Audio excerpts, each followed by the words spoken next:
Hi there, and welcome to A Sit With Me podcast. My name is Solène, and I am your host, and you know that already. How are we doing today? I'm coming to you cold because what is going on? I'm coming to you under 10 degrees in May. What is going on?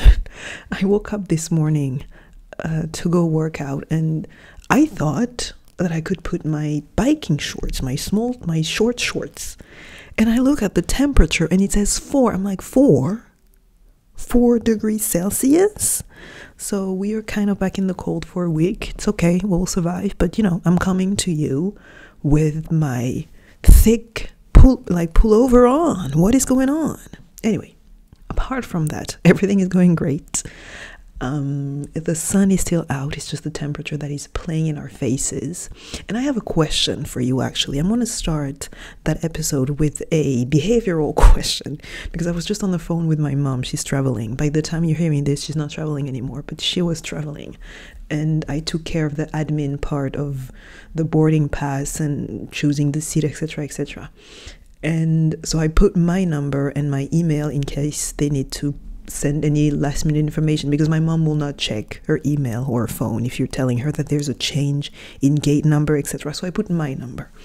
And so this morning I received a message a few minutes or maybe an hour before her boarding time telling me that they changed the gate. Okay, fine. I call her right away and I'm telling her, hey girl, just to let you know, they just sent me a text message telling me that the gate has changed. And she's like, oh, okay, great. I will go and check the gate after because I'm in the bookstore. I'm checking the books. And I'm like, hold on. You have not checked the gate yet? And my question for you is, what type of person are you in the airport? Because I think that there's two types of people in the world. There's my mom type of people and there's me type of people. Me, as soon as I'm out of the airport, not the airport, the security thing, we go check the gate, right? I thought everyone was like, you go and see, is the gate real? You check the screen, you check if there's right, and then you go about your business. You need to buy something, if you need to go to the toilet. My mom was like, no, I don't need to check the gate beforehand. I'm just gonna walk towards the gate, which has changed, by the way. And then eventually, when maybe 10 minutes, 5 minutes before 10 minutes before the boarding time, I will go. And for me, this is crazy behavior. So much so that as soon as I knew that I was going to record, I was like, I need to ask because I cannot be the only one. First, you go check the gate. You don't do anything.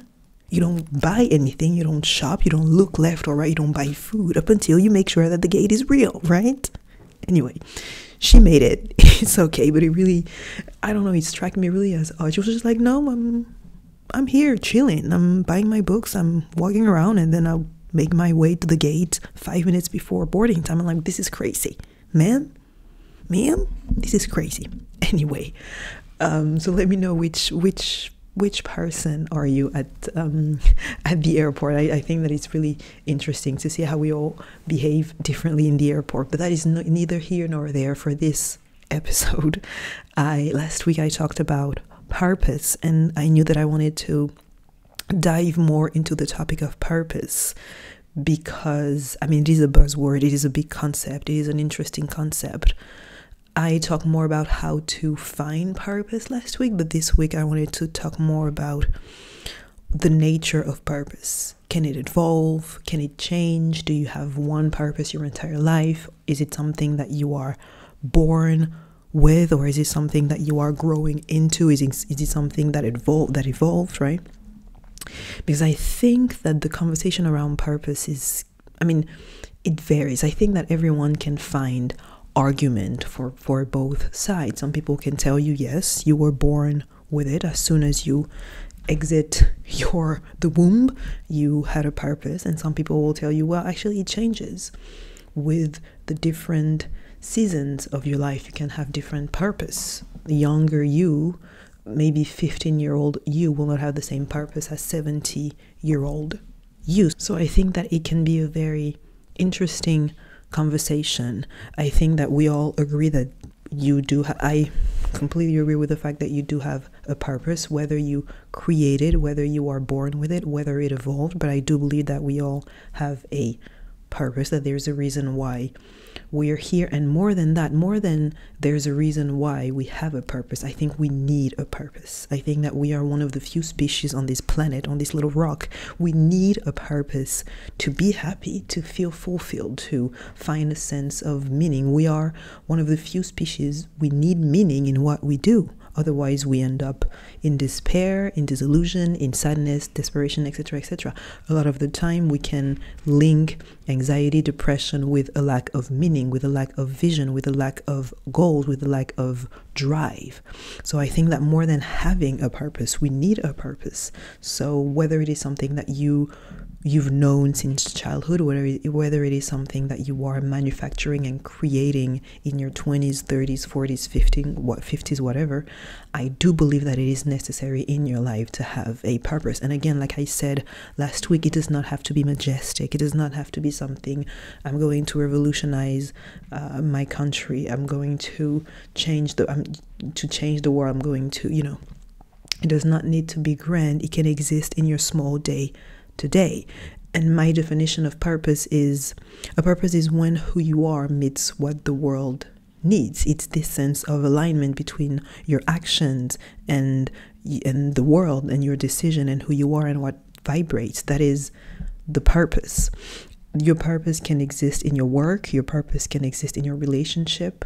When you create, when you serve, when you help, it can be in your small day-to-day life. However, you do need one, and it is kind of the why behind what you do. And it is something that a lot of us can lack. We know what we're doing, but we do not know why we are doing it, and we're not spending time crafting the why and going after a meaningful why. Why are you doing what you do? And it is a question that can take weeks, months, years of your life to answer. It is a question that can be hard to answer. It is a question that can make you feel uncomfortable. It's a question that can change the course of your life and your action. But I think that it is very necessary for you to answer, why am I doing what I'm doing? Because you run the risk of feeling a lack of meaning, feeling desperate, feeling sad and anxious and overwhelmed and burdened and heavy, because you don't know why you're doing what you're doing. You're doing something every day, but why is that? What is the reason? Why are you doing that? And my take on purpose is, I do believe that we all have one. Maybe we were not born with it, as in maybe as soon as you exited the womb, you did not have one, but very soon after. I do believe that your purpose is crafted during the early years of your life. I do believe that your environment, your family, your friend, your experiences, what you see, what you hear, how you feel the world, right? And the way your brain is wired, very early on, you get a sense of purpose. You get something that vibrates with your soul. And for me, a purpose is more about remembering what has always been there. So throughout your life, actually, as you are growing up, the job is not necessarily to create something new, although it can be the way you express your purpose. But the goal is to remove all the layers, remove the distraction, remove the fear, the expectation, the ego, so that you can find your way back to your childhood self, so that you can find your way back to your purpose that has been kind of embedded in you as a child. Because the chances of you being born are extremely slim. So that is why I value, I'd say, human life, because the chances of you being here are like magical, extraordinary, right? So I do believe that as you are growing up, you are not placed where you were placed for any reason. And the things that you experience as a child, they will resonate with you or not resonate with you in a different way. It's different for everyone. What resonates with you might not resonate with me. What resonates with me might not resonate with you. And as we will grow, the job in this society is to actually remove the layers, remove the blocks that are blocking the flow of that purpose. Because unfortunately, the society in which we are living in now, right, it's more about ego. It's more about inhibiting ourselves, our senses, our thoughts, our feelings, our emotions. And so even though our soul vibrates as a child, we end up kind of pushing down, right, those vibrations, or ignoring them, or going towards something that's shiny, going towards something that society tells us we should seek. You know, you as a kid, you always loved to play dress up, to sing and dance and do a show for your parents, but society is telling you actually be quiet, be more quiet, actually, do long studies, actually go towards finance. Like society is selling you, your direct environment is selling you a version of a life that you are then seeking as an adult, instead of keep vibrating, instead of keep chasing those vibrations that you had as a child, those things that you had as a child. And I remember seeing a TikTok not that long ago of a lady. She was 35 years old and she was crying because she had a moment where she remembered herself at 12 and how much she loved dancing, and she took a whole nother path. She took the corporate path. She did the long studies and the moving abroad and going up the ladder and being very serious and making money, etc., etc. But then at 30, I think she was 35, 36, she was like, I cannot believe I just remember who I was. That's literally what she said. I just remembered who I was. I just remembered myself at 12 years old and how much I loved to dance. And this is why I believe that your sense of purpose was embedded in you, was grew into you as a child, because we are way more receptive. I love one of my favorite analogy is that we are a radio. And as a child, you are way more receptive to frequency. Your mind, body, and soul are way more receptive to frequency. So you are way more, you allow yourself to vibrate more and to be happy to dance and to sing, because there's way less restriction. And that's the thing. The work is to remove all of those restrictions, is to undo all the work, all the ego work, to unlearn all those stuff. And that is the hard part, because your purpose will always be there, will always be strong within you. But are you willing to answer the call of the universe? Are you willing to listen to the whispers of your soul? Because your soul is always talking to you. Your purpose is always whispering to you. You know what I mean? But are you willing and ready? Are you willing and ready to do the work to answer that call? If you are working in finance, if you've been working in finance for the last 20 years of your life, and then you realize, Jesus Christ, I actually just want to dance. I just want to dance. I just want to play dress up. I just want to, are you willing and ready to answer that call? Because it's your soul whispering to you. Are you willing to pick up the phone and be like, okay, now we dance. Now we don't do numbers anymore. I don't really care about the numbers. I'm going to dance. And that is the work, that is the friction that we need to do as adults. Don't go anywhere. We'll be right back. And I remember I watched this documentary on Netflix. It's about a bomb that went off somewhere in America. I don't remember the exact, but it's a federal building, and someone, like a big ass bomb, right? And one of the survivors, she was working, she had a federal, job. It's in the US, and that happened, and that triggered something in her that made her change her life. And that made me think of all the examples that we had, right, of people who unfortunately experienced some form of tragedy. May it be a bomb exploding in your building at work, or death. You lose someone in your family, or someone from your family is falsely accused, or you have an accident or something, and that triggers something in you and makes you rethink your entire life and change your purpose, or find your purpose, or hear your purpose. If you listen to last week's episode, for me, we're not finding purpose, we're hearing purpose, right? And for me, this is, although it might seem extreme, I do believe that whatever is happening to you in your life is all signaling you. It's all giving you clues of your purpose. It's every single time is bringing you closer to your purpose. It's showing you what your purpose can be, and everything is a direction or a redirection towards it. So for me, when I hear that after that very unfortunate and tragic accident of having a bomb exploding in your business, in your work, that is crazy. For me, although that was the trigger, and then she became, motivational speaker, she had a business, she became a life coach, I do believe that that was in her even before the incident, right? I'm not saying that, the way to find your purpose is not through tragedy, but my understanding and expression of purpose is that it's always in you, and life is throwing at you things so that you can always find your way back, because it's always about finding your way back within and finding your way back to your purpose. And I do believe that, for example, someone who becomes a nurse after an accident or after someone being ill in their family, that was always within you. You were always a caregiver. You were always a caring person, someone who was there to help and care and love and heal people.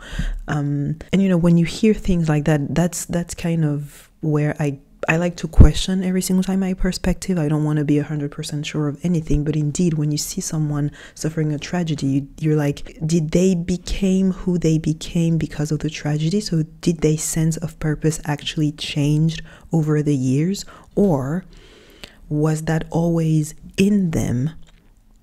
And this unfortunate tragedy was yet another sign, yet another clue that they always had that in them, right? So for me, it's all about listening to the whispers of your soul, listening, because your purpose will become stronger and stronger. Actually, the more you do something that you don't like, the more you hang out with people that you don't like, the more you do a job that you don't like, the more you stay in places that you hate, the stronger your purpose will scream. That discomfort, that pain that you feel, that can maybe translate as anger or sadness, or you're resentful, that is your purpose telling you, get out of here. Get out of here. We have nothing to be. You don't like it. You know what you like. So for me, the more you do something that you don't like, the more you are in places that you don't like, the stronger your purpose screams. And again, it can be cooking, writing, helping, dancing, building, creating, serving, helping. It can be everything and anything.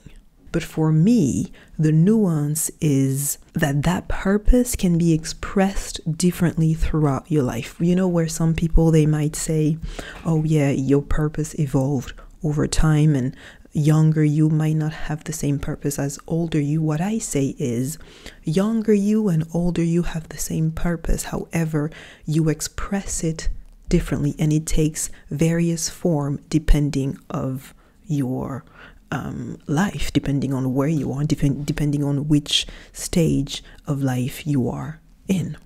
In order for you to express that purpose, it will not take the same form as a child than as a older person. For example, if your purpose is to help or to care for others, along your life you will find different ways, different paths to express that purpose. Maybe you will find a job in the caregiving industry, but maybe simply as a kid you were a very caring child and you were always there for maybe your siblings or for your friend. You were the kind of child that was looking after other people, right? And as an elderly person, that purpose will speak through your grandchildren, right? Or maybe you will volunteer throughout your life, maybe. So your purpose does not have one path of expression. It's not by doing just one thing that you will express your purpose.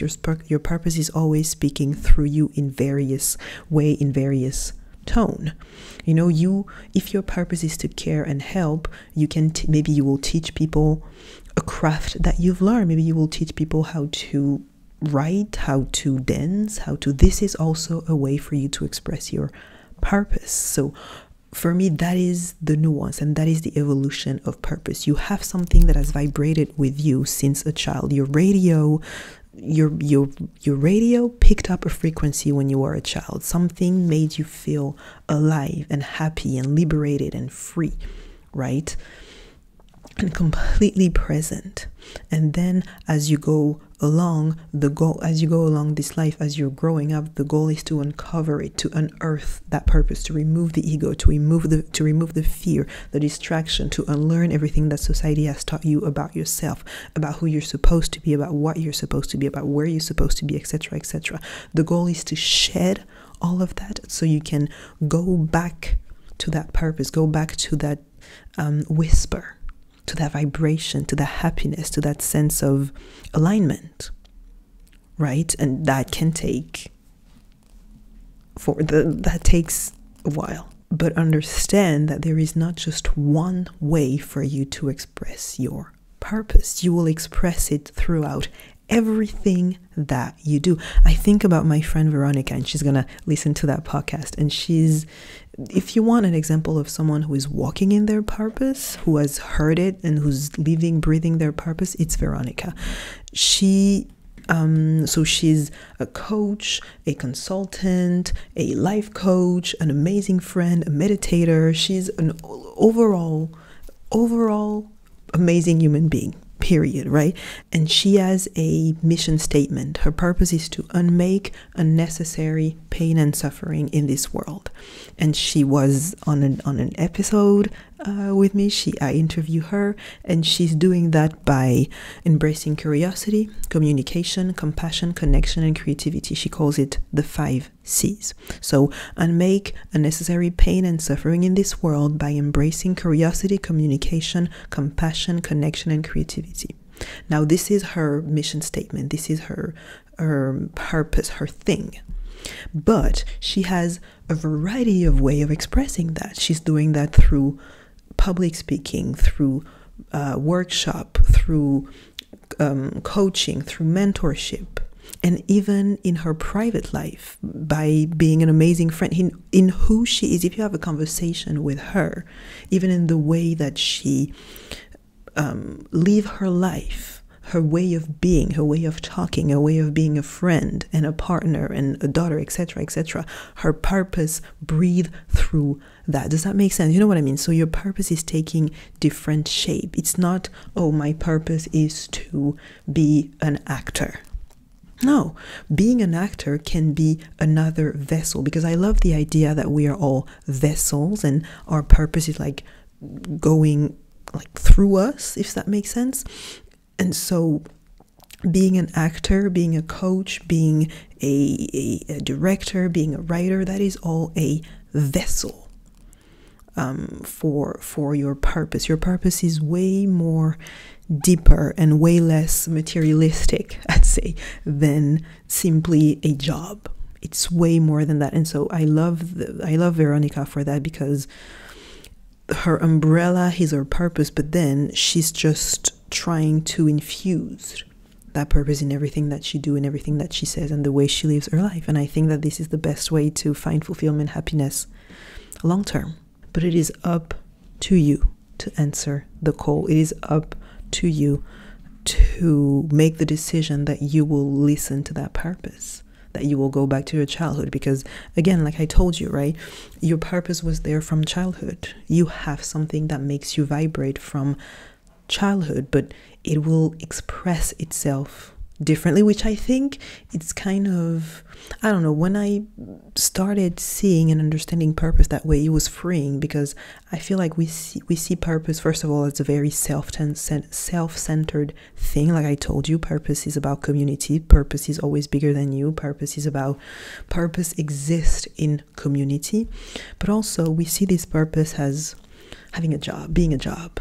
When we talk about purpose, it's like, my purpose is to be a writer. My purpose is to be a gardener. No, that is a job. That is a, your purpose is to care, to help, to nurture, to inspire, to heal, to talk, to listen. Your purpose is in the action. Your purpose is what makes you vibrate in community. And I always like to say, if we were a little, think about it. You know, we live in a little village, in a little city, and there's just 100 people. Remove the capitalistic pressure, because as soon as I said that, people will be like, oh, I wouldn't do nothing. I would just hang out under a tree. Okay, great. That is because we're tired of this capitalistic system, and I understand. But try to remove this capitalistic fatigue that we all have, right? If we were all together, just 100 people, and we all know each other by name, and there's just a few other, you know, small groups, small cities all around us of just 100 people, and we do not live in this capitalistic thing. I know it's hard to believe, but what would be your occupation? What will your day look like? For me, I thought about it, and I would do exactly that.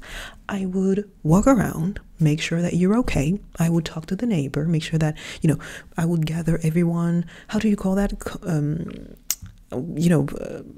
It's not condolences. It's not condolences. You know, if you have something to complain about, if you want to talk about something that's going on in your life, if you want advice, if you want a little motivational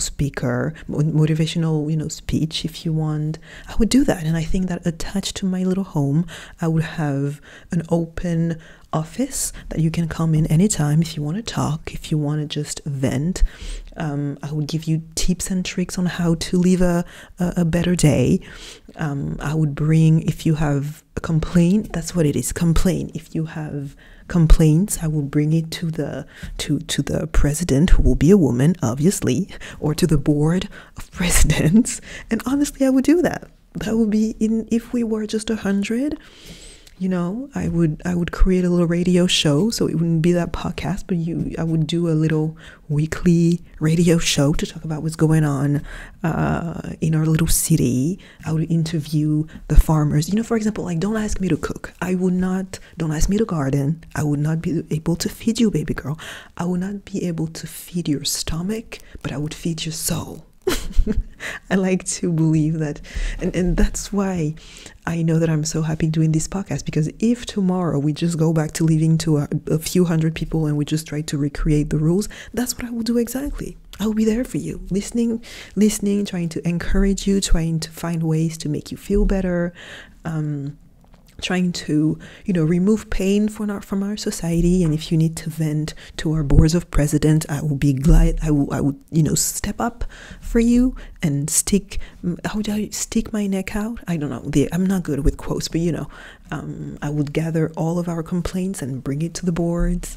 And I will have my little office where you can just come and sit down, and we can have a chat about life and your pains and your joys and your struggles. And I will walk around with like an old grandpa, you know, with my hands in my bag, just walking around, looking at everyone, making sure that everyone's fine, everyone's okay, everyone little words of encouragement or something.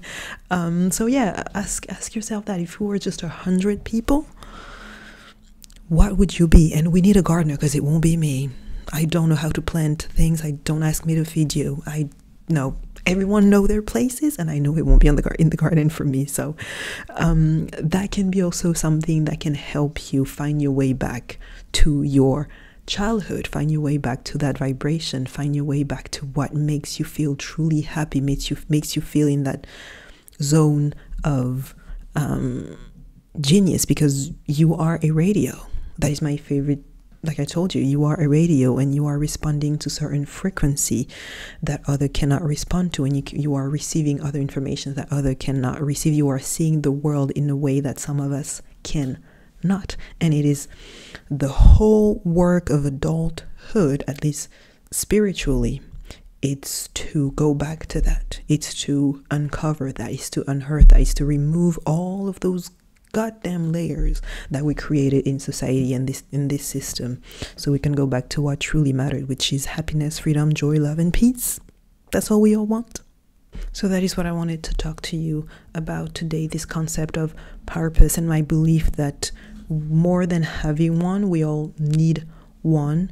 You can indeed create purpose, but I do believe that if in order for you to at least start creating the right purpose, quote unquote, I don't know if there's a right or a wrong purpose, but the first exercise is to go back in time. It's to go back to your childhood, to what makes you vibrate, to really sit down and ask yourself, what would I do if there were just 100 people around me and we can just create a society? What will be my role in community? Because again, purpose is always about community. Purpose is about connection. It's never self-centered. It's never this idea that it's you all alone, self-made. It's never that, right? And do I have all the answers? No.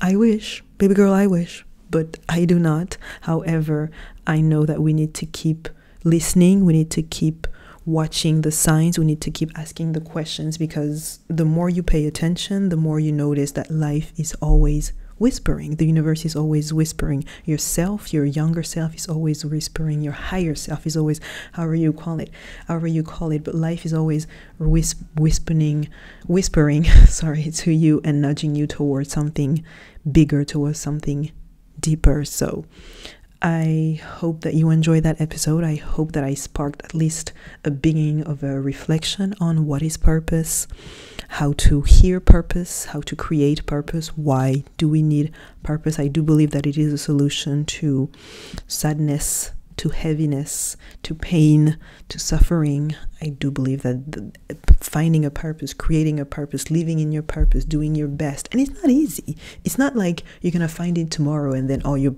worries will be gone. Absolutely not. You will have even more worries, but at least you will go through life, through the highs but also the lows, knowing that you are on the right path. At least it will make the pain a little less painful, because you know that it is all part of your journey. So that's it. I won't talk to you any longer. Let me know what you thought about that episode. aseatwithmepodcast@gmail.com. I will be delighted to read you. You can find me on every single social media. You know, we are out here at Solène, all caps. Take care of yourself. Love yourself. Cherish yourself. Listen to yourself.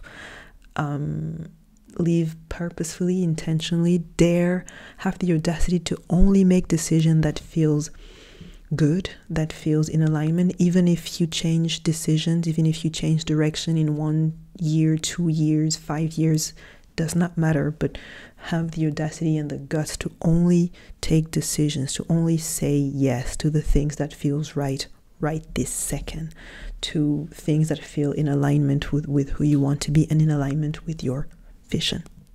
Promise? And let me know, what type of airport person are you? And if it was just me, you, and 98 other people, what would be your role in our little community? I need to find a name for that. Anyway, enjoy your day. Have a great week, and I see you next week. Peace out, bye. Oh, I love you dearly. Forgot to say that. Peace out, bye.